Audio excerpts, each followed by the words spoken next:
Você já se perguntou como um inseto consegue andar na água? Ou como a gota d'água consegue se formar? Isso ocorre devido a uma propriedade decorrente dos líquidos, a tensão superficial. Mas afinal, o que é a tensão superficial? A tensão superficial é um fenômeno que ocorre por decorrência das forças de coesão que agem nas moléculas de um líquido. As forças de coesão são inúmeras atrações e repulsões vindas de todas as direções. Que tal analisarmos esse fenômeno mais de perto? Vamos imaginar um líquido e um recipiente. As moléculas da superfície sofrem apenas forças à sua volta, tendo em vista que acima delas não tem mais moléculas do mesmo, resultando numa força direcionada para o interior do líquido. Essa força faz com que as moléculas da superfície se tensionem, formando uma espécie de membrana plástica, como uma película. Agora que já vimos do que se trata a tensão superficial, vamos ver uma aplicação desse fenômeno. Na indústria de produção de cerâmicas e até veículos, existe a etapa de pintura dos produtos. Nessa etapa, tem todo um processo de análise para determinar qual tinta será de melhor escolha, através de um estudo mais aprofundado da composição molecular dessas tintas, a fim de descobrir qual delas terá maior molhabilidade do substrato para que possa se pintar melhor o objeto desejado.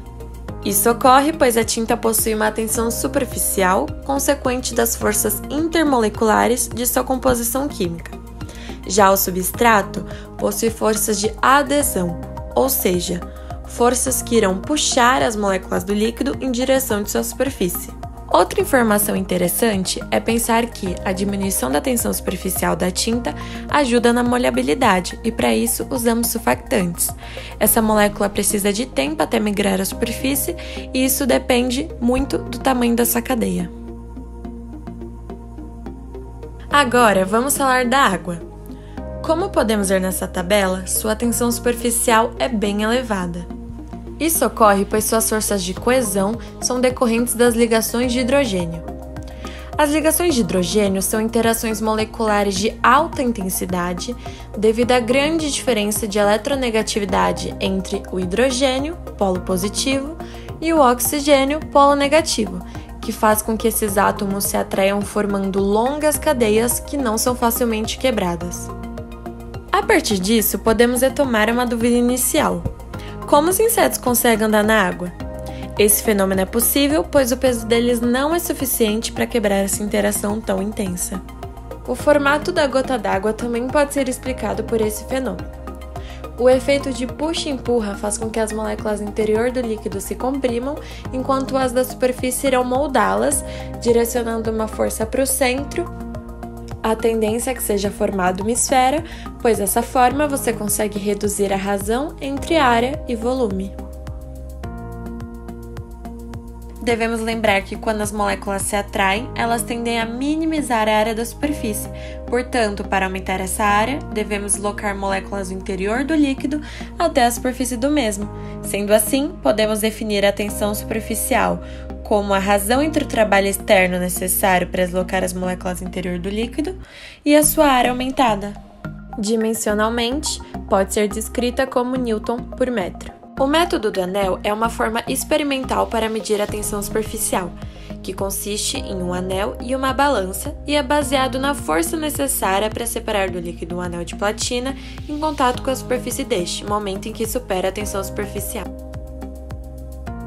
Nessa imagem é possível ver a estrutura utilizada para medir a tensão superficial, no qual o anel é imerso no líquido e em seguida retirado lentamente. Nesse caso, a tensão superficial é calculada a partir da medição da força máxima para levantar o anel. Nesse gráfico, é possível ver a relação da força exercida sobre o anel em função da distância até chegar à superfície do líquido. Como vimos no método do anel, é exercida uma força sobre o anel pelo líquido. E a fórmula dessa força é dada por 2 vezes a tensão superficial vezes o perímetro do anel vezes o cosseno do ângulo de contato do líquido. Esse 2 representa as duas películas formadas, uma interna e outra externa. Em relação à balança, ela não sentirá apenas essa força do líquido sobre o anel, mas também sentirá o peso do anel e o peso do líquido. Se desconsiderarmos os pesos, podemos levar em consideração somente a força que o líquido exerce no anel. Sendo assim, temos que a força máxima que a balança irá sentir será equivalente à maior força que o líquido irá exercer no anel, ou seja, quando a película romper. Isso corresponde ao máximo cosseno que podemos atingir. 1. Se fizermos as devidas substituições e isolarmos a tensão superficial, teremos a fórmula da tela. A temperatura é um dos fatores que influenciam na tensão superficial.